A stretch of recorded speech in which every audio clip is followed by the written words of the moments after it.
महेश्वर का ब्रह्मा और विष्णु को अपने निशकल और शकल रूपों का परिचय देते हुए लिंग पूजन का महत्व बताना। नंदिकेश्वर कहते हैं, तदनंतर वे दोनों ब्रह्मा और विष्णु भगवान शंकर को प्रणाम करके दोनों हाथ जोड़ के उनके दाएं बाएं भाग में चुपचाप खड़े हो गए। फिर उन्होंने वहां साक्षात प्रकट पूजनीय महादेव जी को श्रेष्ठ आसन पर स्थापित करके पवित्र पुरुष वस्तुओं द्वारा उनका पूजन किया। दीर्घ काल तक अविकृत भाव से सुस्थिर रहने वाले वस्तुओं को पुरुष वस्तु कहते हैं और अल्पकाल तक ही टिकने वाली क्षण भंगुर वस्तुएं प्राकृतिक वस्तु कहलाती है। इस तरह वस्तु के ये दो भेद जानने चाहिए। किन पुरुष वस्तुओं से उन्होंने भगवान शिव का पूजन किया, यह बताया जाता है।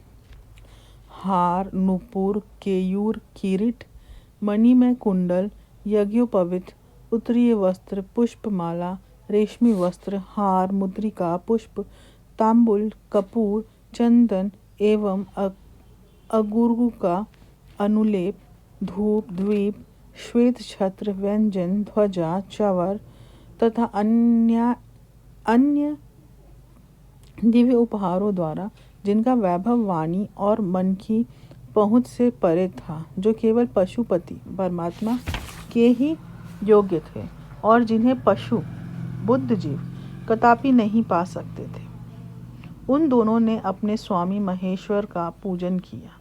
सबसे पहले वहां ब्रह्मा और विष्णु ने भगवान शिव शंकर की पूजा की।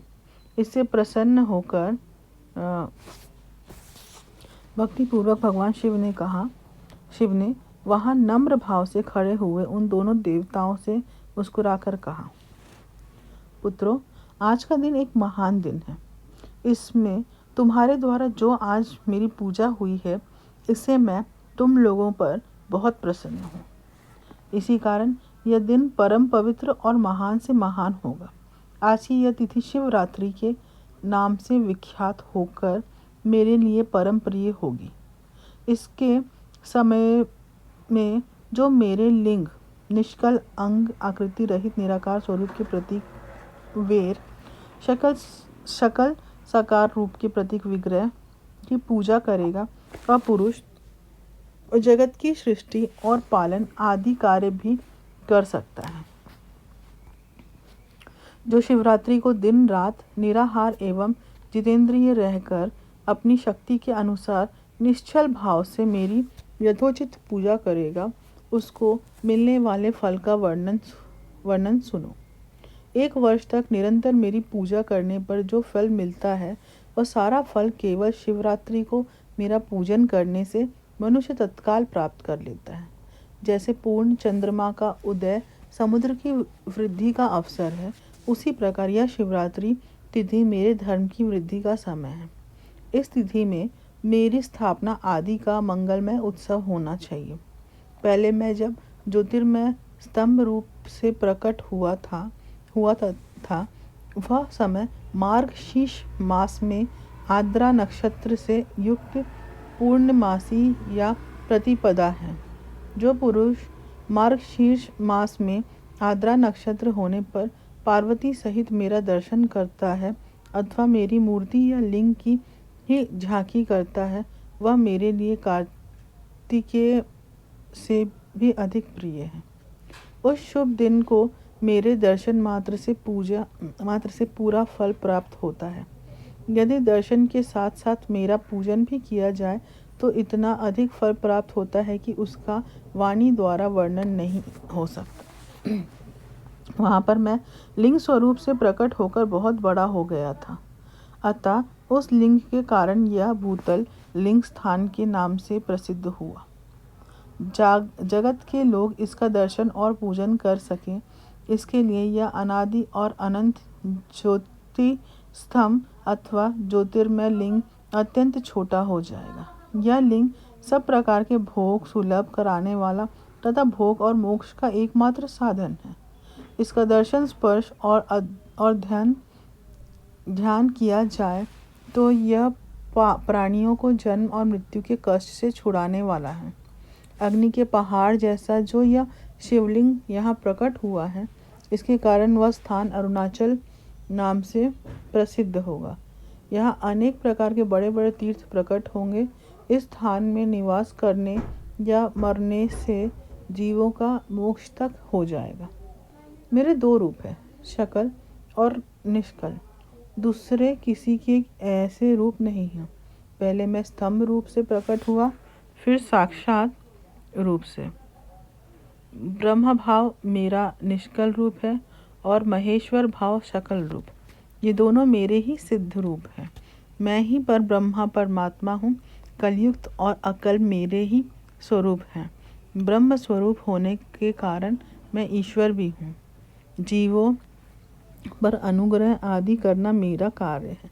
ब्रह्मा और केशव मैं सबसे बृहत और जगत की वृद्धि करने वाला होने के कारण ब्रह्मा कहलाता हूँ। सर्वत्र समरूप से स्थित और व्यापक होने से मैं ही सबका आत्मा हूँ। सर्ग से लेकर अनुग्रह तक, अर्थात आत्मा या ईश्वर से भिन्न जो जगत संबंधी 5 कृत्य हैं, ये सदा मेरे ही हैं। मेरे अतिरिक्त दूसरे किसी के नहीं हैं, क्योंकि मैं ही सबका ईश्वर हूँ। पहले मेरी ब्रह्म रूपता का बोध कराने के लिए निष्कल लिंग प्रकट हुआ था।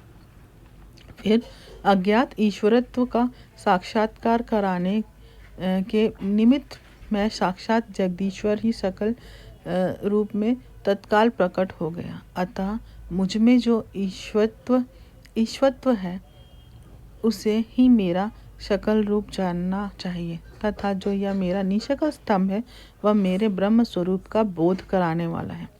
यह मेरा ही लिंग है। तुम दोनों प्रतिदिन यहाँ रहकर इसका पूजन करो। यह मेरा ही स्वरूप है और मेरी सामीप्य की प्राप्ति कराने वाला है। लिंग और लिंग में नित्य अभेद होने के कारण मेरे इस लिंग का महान पुरुषों को भी पूजन करना चाहिए। मेरे एक लिंग की स्थापना करने का यह फल बताया गया है कि उपासक को मेरी समानता की प्राप्ति हो जाती है। यदि एक के बाद दूसरे शिवलिंग की भी स्थापना कर दी गई, तब तो उपासक को फल स्वरूप से मेरे साथ एकत्व रूप फल प्राप्त होता है। प्रधानतया शिवलिंग की ही स्थापना करनी चाहिए। मूर्ति की स्थापना उसकी अपेक्षा गौण कर्म है। शिवलिंग के अभाव में सब ओर से सवेर होने पर भी वह स्थान क्षेत्र नहीं कहलाता।